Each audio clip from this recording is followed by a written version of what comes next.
윤석열 대통령 당선인이 한덕수 국무총리에 대한 신뢰를 재확인했습니다. 더불어민주당은 윤 정부 내각 인사들에 대해 낙마를 요구하면서 후윤무치라고 공세를 했는데요. 국회 취재기자 연결해 자세히 들어보겠습니다. 정주희 기자.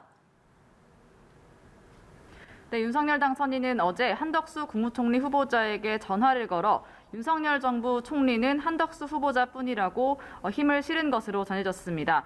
윤 당선인 측은 민주당이 한 후보자의 임명 동의를 반대하는 것에 대해 윤 당선인이 불쾌감을 가지고 있다고 밝혔습니다. 한 후보자를 끝까지 밀어붙이면서 민주당이 끝내 부결시킨다면 추가 지명 없이 부총리 대행 체제도 검토하는 것으로 알려졌습니다. 민주당은 한덕수 총리 후보자에 대해 부적격 의견을 다시 한번 명확히 한다고 밝혔습니다.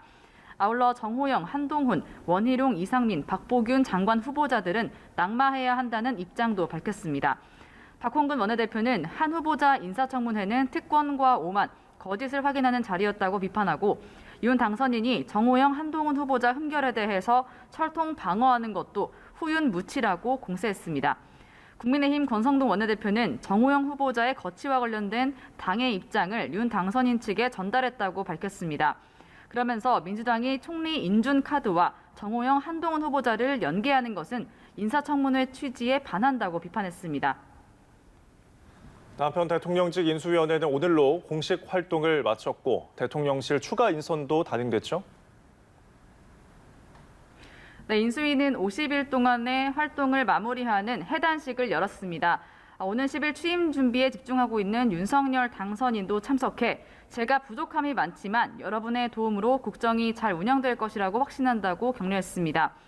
윤 당선인은 아울러 대통령 비서실 비서관 2차 인선과 국가안보실 1, 2차 차장실 비서관 인선을 발표했습니다. 인사기획관에 윤 당선인의 검찰 인맥인 복두규 전 대검 사무국장이 기용됐습니다. 국가안보실 안보전략비서관에는 임상범 전 제네바 대표부 차석대사, 외교비서관에 이문희 전 외교부 북핵 외교기획단장이 임명됐습니다. 네, 그리고 6월 1일 지방선거와 함께 치러지는 국회의원 보궐선거에 더불어민주당 이재명 전 경기지사 그리고 안철수 인수위원장이 출격하는 것으로 정해졌다고요? 네, 민주당 비상대책위원회는 오늘 오전 회의에서 이재명 전 경기지사를 인천 계양을 국회의원 보궐선거 후보로 전략 공천했습니다. 당 지도부가 이 전 지사에게 지방선거 승리를 위해 직접 출마해 줄 것을 요청했고 이 전 지사가 수락했다고 밝혔습니다.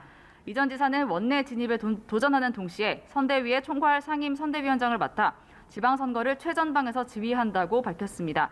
고용진 수석 대변인의 말 들어보시겠습니다. 계양을도 그렇게 녹록한 곳은 아니다라는 여러 여론조사 결과도 있고요. 원내 입성을 반드시 성공시키고 그렇게 해서 인천 지역과 여타 지역에까지 그러한 효과가 미칠 수 있도록.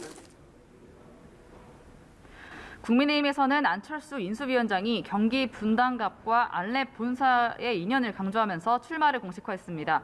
인수위 해단식에 앞서 경기도 수원에서 열린 경기지역 정책과제 보고회에 참석한 뒤 입장을 직접 밝힌 건데요. 직접 들어보시겠습니다.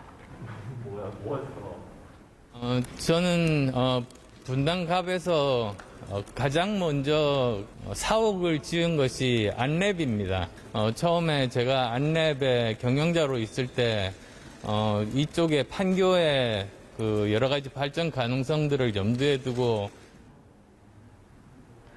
여야는 이재명, 안철수 두 대선 주자급의 등판이 경기, 인천 등 수도권 선거 판세에 영향을 줄지 촉각을 곤두세우고 있습니다. 지금까지 국회에서 연합뉴스TV 정주희입니다.